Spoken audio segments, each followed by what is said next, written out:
On that next oil change with a cartridge oil filter, could you be 1 quart over the line and not know it? We're going to talk about that next.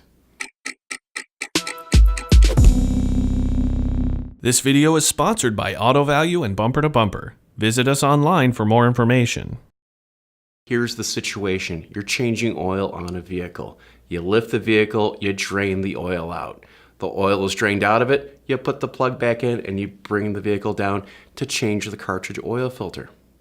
You take the cartridge oil filter out, that oil in the filter housing now drains back down into the pan.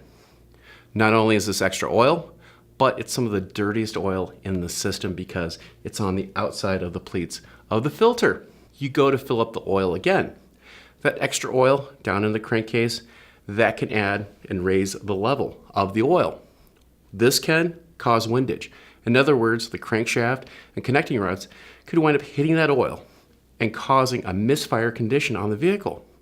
Also, it can damage other components inside the crankcase and maybe even cause carbon and sludging problems too. Whenever you're working on a vehicle with a cartridge oil filter, take the oil drain plug out, remove the filter, let the oil drain from the housing into the oil pan and out through the drain plug. This way, you're not leaving extra oil in the vehicle that could cause problems. I'm Andrew Markel. Thank you very much.